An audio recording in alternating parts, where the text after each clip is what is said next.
Game on. You've decided where you're going to go to school. You've signed your scholarship paperwork.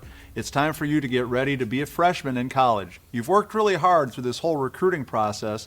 You should be proud of yourself because you're in a very select group. But here's the next challenge for you. Now you are about ready to embark on another brand new challenge. Unfortunately, an awful lot of players and an awful lot of parents think once they've signed that scholarship that they've reached the finish line. But the reality of it is, what feels like a finish line for you because you've accomplished your recruiting goal is just the starting line for your true career. You spent all that time to get to college. Now, sweetheart, you better get ready.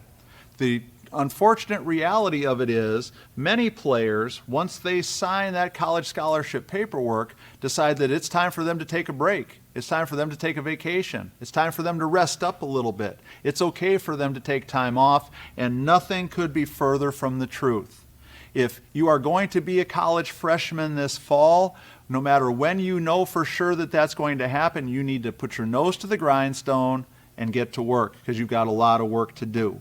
So what's different about being a college athlete than being a travel ball player or a high school player? The college athlete is held to a standard so much greater than anything you've experienced so far. That standard is created by one very simple reality. You are now playing for a person who is a professional softball coach. Now, some kids look at me with some sort of crazy look on their face like they've been playing for professional coaches their whole lives, but truly that's not the case. Your high school coaches are all teachers who work for a stipend to be the softball coach. And your travel ball coaches almost always have a real job that they do Monday through Friday so they can coach the team on the weekend. The college coach's livelihood, their career, depends on how you perform on the field and in the classroom. Think about that for a second. They have to get you to perform well or they can lose their job. So obviously those coaches have a much higher level of expectation. Part of it is driven from self-preservation, and there's no nice way to say it. Coaches want to keep their jobs. Softball's gotten to the point now where in the world of fast pitch, some college coaches are making really big money. If you've got a job paying you $300,000, $400,000, $500,000 a year, I'm pretty sure you want to keep it. And if your choice is being hard on a softball player who's one of the kids on your team to be successful and keep your job, or being nice and honoring that promise that you made during recruiting when they can't help you keep your job, I'm pretty sure college coaches are going to always choose self-preservation. There's other things that kids need to understand as they make this transition. You've spent a lot of time playing softball for fun. College coaches want you to play softball for satisfaction, and the satisfaction comes from you playing the game at a very high level, working really hard, making yourself the best player you possibly can be, and helping them win so they can keep their jobs. An awful lot of players go away to college and they want to get caught up in being a college kid. And I've heard this over and over again from parents that they want their child to be able to have the true college experience.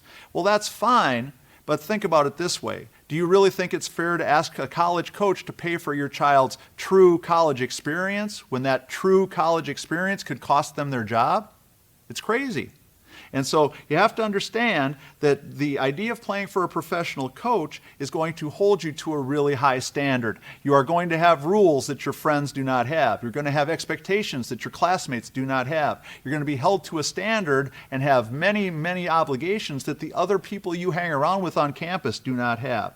It's what you signed up for when you signed that scholarship. When you accepted that financial help to help you pay for school, you committed to these expectations.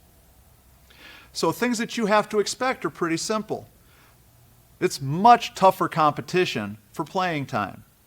Typically, travel ball sets players up for failure when they get to college. The typical travel ball model is simple. Everybody plays, everybody sits. There's some sort of rotation. I play my 2/3 of the time and then I sit 1/3 of the time, and everybody else is plugged into that same formula. Basically, it works that way in travel ball because guess what? I'm paying to be on the team. If I'm paying to be on the team just like everybody else, I think we all have expectations to get the same for our money. The reality of it is, now that I'm a college player, I'm not paying to be on the team. I'm getting paid to be on the team. It's 180 degrees opposite.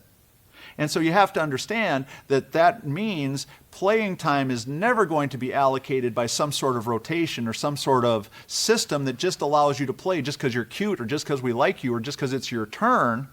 Most college programs play the 9 best players, and they play them every inning, every pitch. Why is that important? Because everyone you're competing with is a great player. Everybody that you're competing with is you or you plus. Everybody that you're competing with is all something. So the fact that you think you're going to just slide in there and be a great player and just play because you want to is not very logical. You've got to go in there expecting to compete and compete with players that are really talented.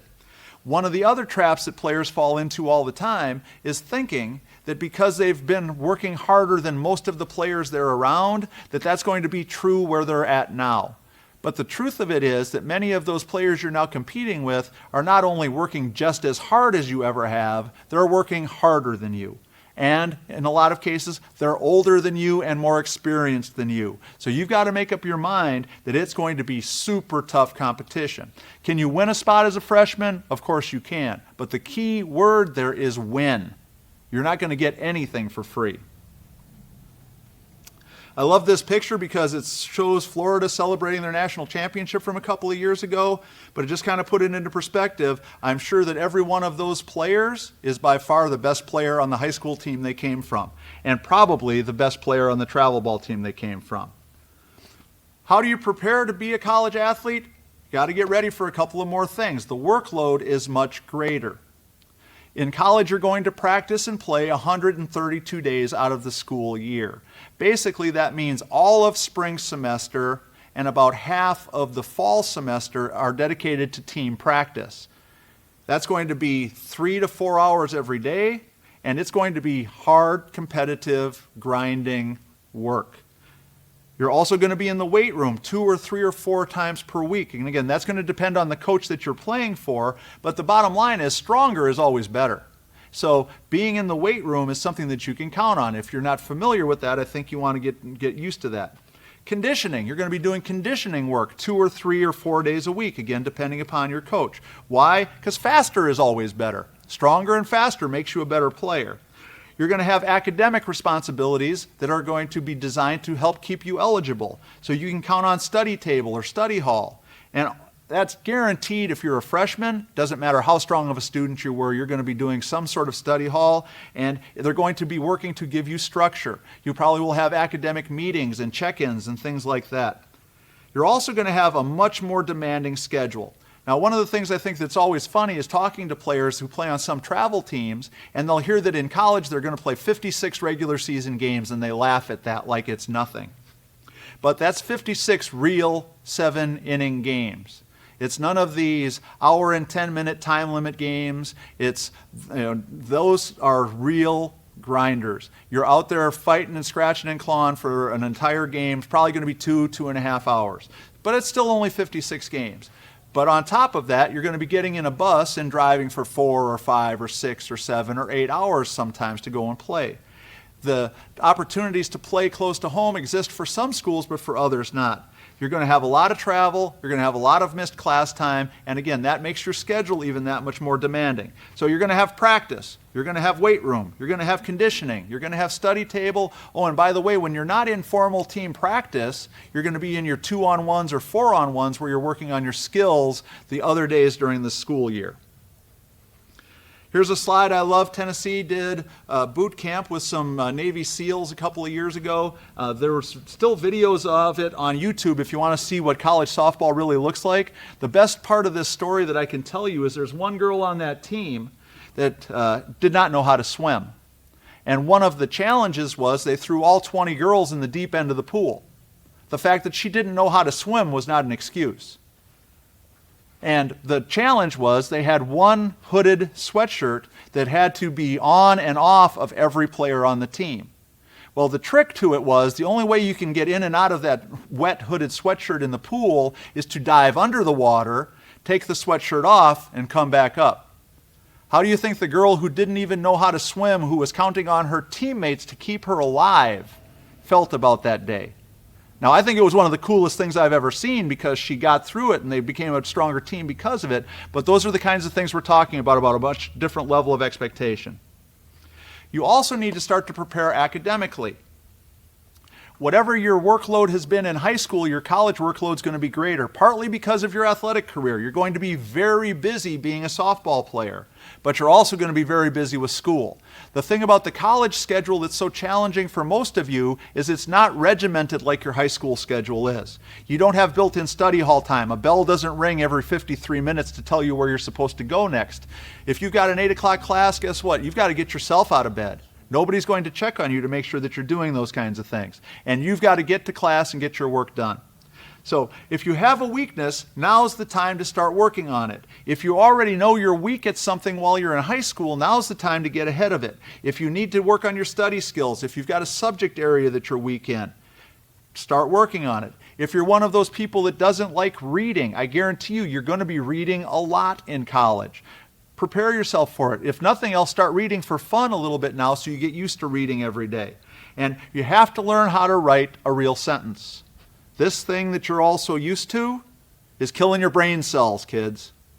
Okay? At some point in your career, you are still in college often going to be writing in cursive some sort of test answer. Not everything's going to be online. You're still going to have that one old, crusty professor who likes reading out of a blue book, and he's in charge of his class, and if he gives you a piece of paper and says, write me an essay, you better know how. So the whole idea of you are used to this and everybody else has to get used to it doesn't necessarily apply to your academics in college. Challenge yourself in high school and you're going to be much more prepared. Because the idea of staring at that pile of books and staring at that pile of work that you've got to do is just around the corner. You're prepared now for the academic rigor that you're going to face. Remember, if you don't take care of your academics, you're not going to be on the field. Now that we're thinking about that freshman year and being ready to compete in this new environment, it's important for you to do some things this summer, heading into your freshman year, to prepare yourself and be ready to go when you walk on campus.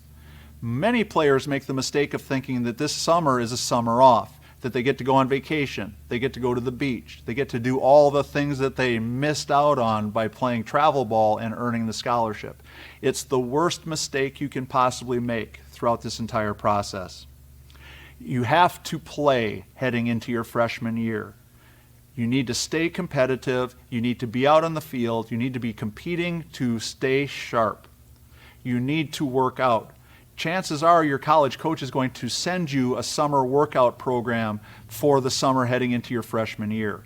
My recommendation for kids is when they see that program, double it. Because most college coaches send you a very elementary version of what you will really have to do because they know if they send you the truth, you'll get scared off and you won't do anything. So what they're sending you is the Cliff Notes version. It's not what you really have to be prepared for. If your workout plan says do 2 hills a week, I would say do 4. Whatever the coach is asking you to do, make sure that you are stepping up the requirements and raising the bar because you want to be over-prepared, not under-prepared.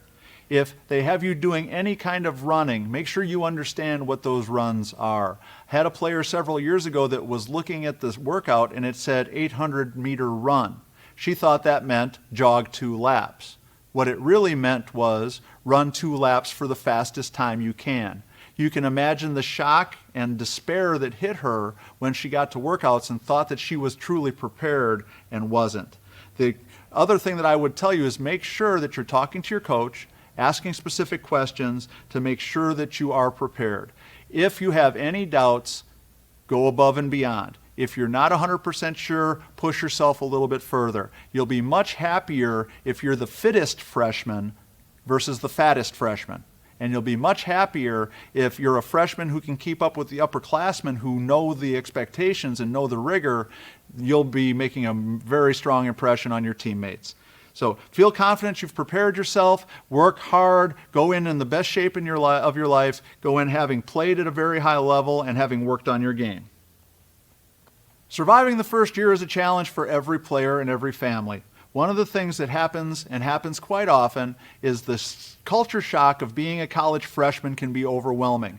We talk about surviving the first year because many college kids and many college athletes fail in that first year.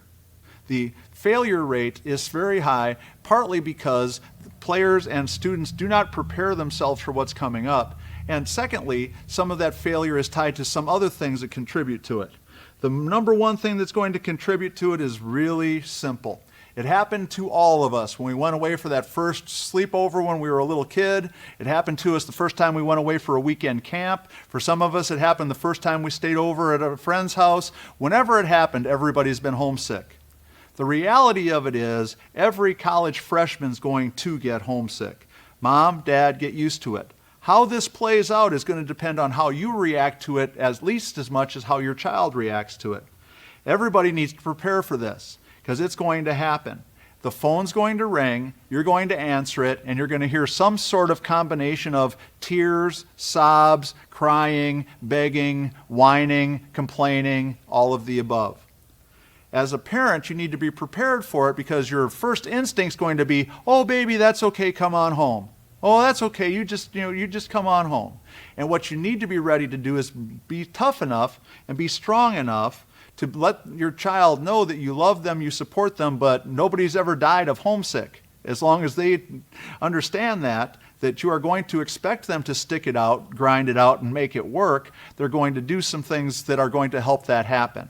Recommend to them, get off your dead butt, go out and do something. Go for a run, go for a walk, go to the library, go study, go do something that gets you out of your room. Find something else to get involved in. You probably don't have a ton of extra time, but maybe you find a club, maybe you join something else that's going to give you a chance to have another release besides softball. Family support in this situation when the child gets homesick is crucial. If you give the right kind of support, your daughter is going to get through this well, and she's going to end up being a success story. But I had a player, a long time ago when I was coaching at UW Parkside, that ended up so homesick that she just disappeared. And this was so long ago, this is before cell phones. So once we figured out that she had left campus, everybody was in a panic because nobody knew how to get in touch with her. And it took about a week for her to get up the nerve to actually go home. Now, what she did for that week, nobody knew. But eventually we tracked her down. And the moral to the story is the reason she left was she got that homesick. And the reason she went home is because Mom and Dad basically told her that it was okay. The sad part about it was it was far enough into the school year where she was not able to just drop out of school. She needed to withdraw from classes and things like that. So when I finally did talk to her, I talked to her about how important it was for her to withdraw from her classes and fix her schedule. But unfortunately, she didn't do those things and, of course, had to pay the price for that later on. The second thing that I would tell all parents, if we want to help your child avoid homesickness, be supportive of her, and when you get chances to talk, when you get chances to have phone calls, when you get chances to see each other, don't be a softball parent, just be a parent. Don't call and ask how are things going with the team. Don't call and ask how you did at practice today. Don't ask how you did in the scrimmage this week. Call and ask how you're doing, how school is, how your classes are, how you're getting along with your roommate, those kinds of things. And again, I think that helps your player have a little bit better perspective on what they're going through. Make sure that your team and coaches are there to support you. Remember, as a player, when you start to struggle, if you're having a hard time as a freshman, they've all been there. They've been through it before. They're here to help you. They're in this with you. Okay? Don't be afraid to ask them for your help. And be ready to help others. If you're the rare freshman who doesn't have a real struggle, that doesn't really get homesick, when you see one of your teammates that's struggling, you be the one that grab her by the neck and drag her out to go to a skating rink or bowling or watch a movie or whatever it is. Academic support, you're going to need it. Make sure you ask. Almost all college programs now have somebody assigned to them to help with academic support. Ask for help. One of the biggest traps that kids fall into during that first year is they are so used to figuring things out for themselves that they don't ask for help. There's tutors available, there's academic support, there's counseling, there's all kinds of things there to help you be successful as a college freshman. Take advantage of all of them. Don't be afraid to ask, and don't be stubborn. All in all, I think this has been a really good conversation. I hope that you've enjoyed our discussion about the recruiting process. If you have any questions, comments, or suggestions, Coach Don and I would love to hear from you. You can contact us at any time at fastpitchprep@gmail.com. And we will be doing several in-person recruiting seminars. We'll also do many other events, recruiting assessments, videos. Please, if you have any questions about any of our services, contact us and we'll be happy to get back with you. Thank you very much.